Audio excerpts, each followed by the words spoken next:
Bonjour à tous, bonjour à toutes les amis.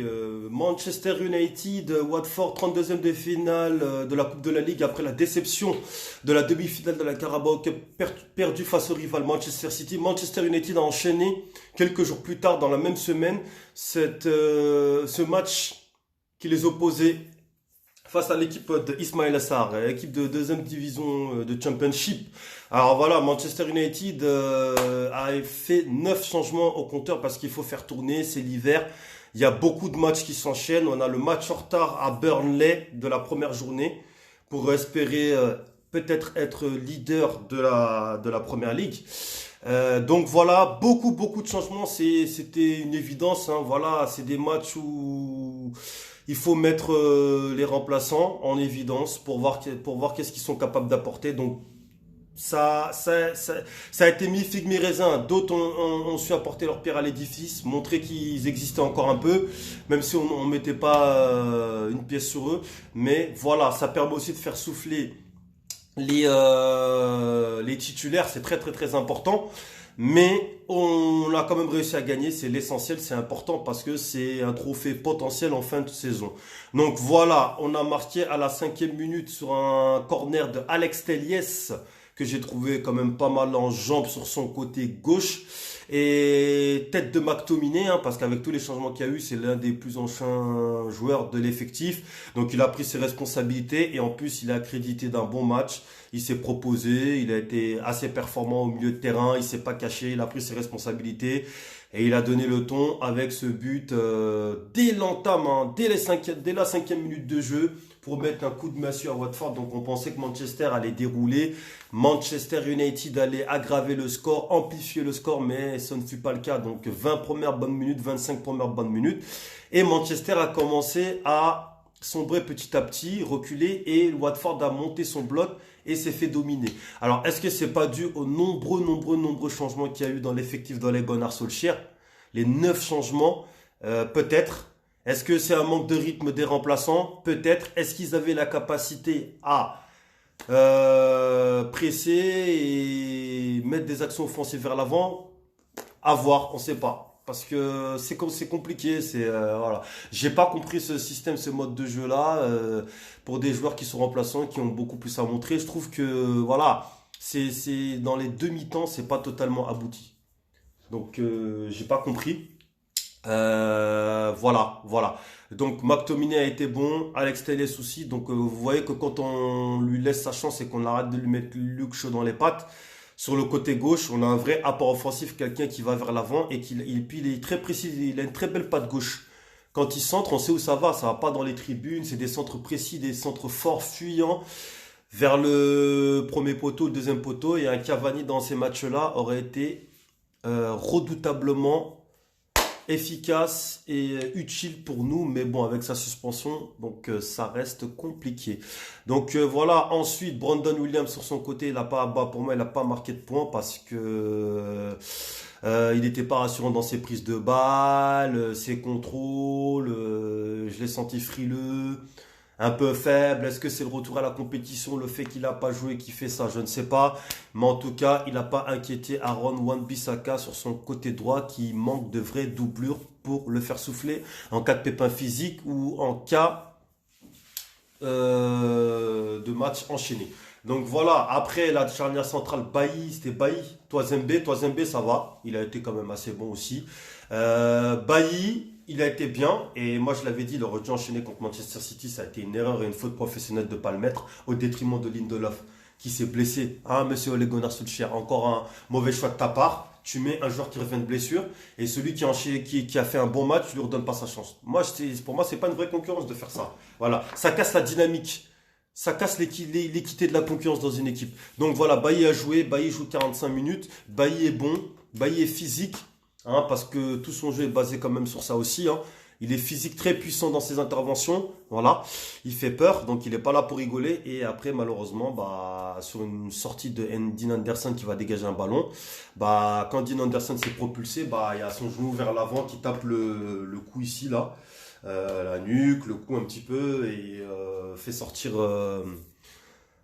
Bailly qui était sur une bonne prestation dans le match, hein, voilà, avec Toinzebe. Donc ça aurait pu être une paire de remplaçants complémentaires ou même potentiel titulaire en cas d'absence de Maguire et de Lindelof, hein, vu que c'est notre charnière titulaire dans tous les matchs quasiment. Donc après, il s'est fait remplacer, Maguire est rentré, Maguire, voilà, 45e minute, je crois, et il a dû sortir. Et ça, c'est la petite note noire de ce match-là.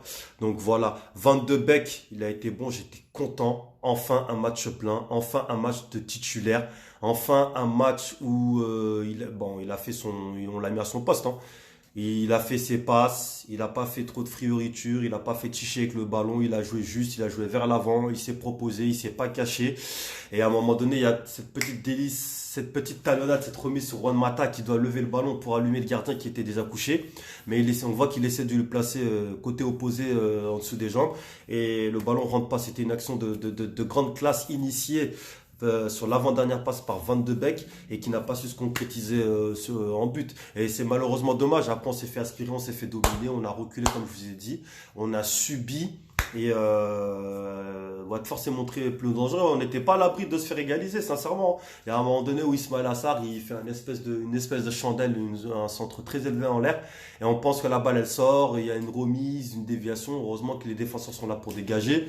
Parce que Dean Anderson était un petit peu éloigné de sa cage de but, mais heureusement qu'on a bien fermé, mais on n'était pas à l'abri de se faire égaliser, hein. C'est pas un match abouti, j'ai été assez déçu de la deuxième mi-temps de Manchester United, qui aurait dû mieux faire et qui aurait pu mieux faire. Donc peut-être les changements, comme je l'ai dit, les nombreux changements, je ne sais pas. Mais voilà, des joueurs comme Jesse Lingard ont marqué des points. Vous savez que Jesse Lingard, c'est un joueur que j'apprécie pas, qui n'a pas le niveau pour jouer à Manchester United. Mais pareil, lui aussi s'est montré, il a fait son match. Mata aussi.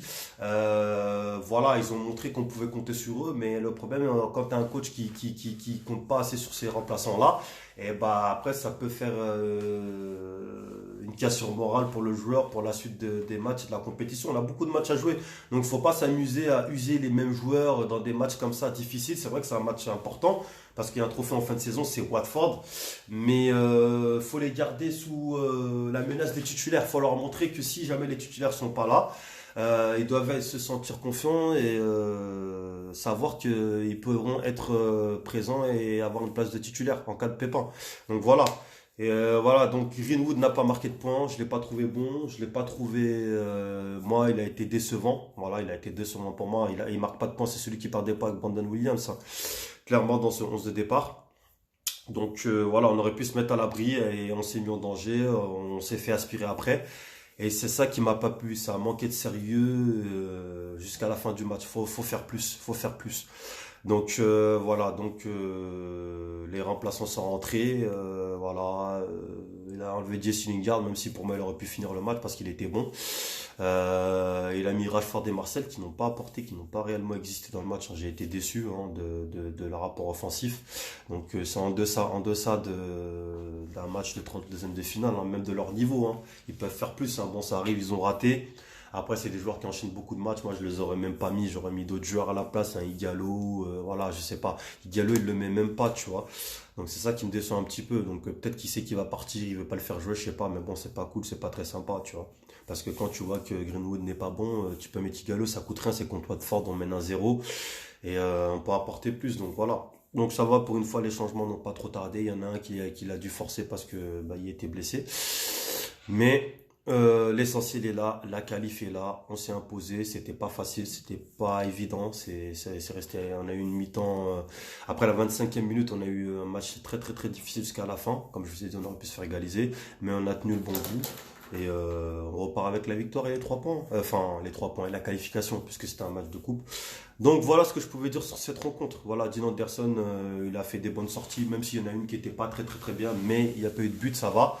Donc j'espère qu'il va enchaîner, il faut le laisser. Téliès pareil, j'espère qu'il va enchaîner parce que ces joueurs-là, quand on leur fait enchaîner des matchs, ça permet à l'autre joueur qui est titulaire aussi de lui faire comprendre qu'il y a un autre joueur qui a la possibilité de potentiellement prendre ta place. Et c'est important. Faut pas faire alterner les changements chaque match, tous les 90 minutes, c'est pas bon pour les joueurs. Il n'y a pas de base, voilà, on doit faire comprendre aux joueurs qu'il y a le joueur titulaire et le joueur remplaçant.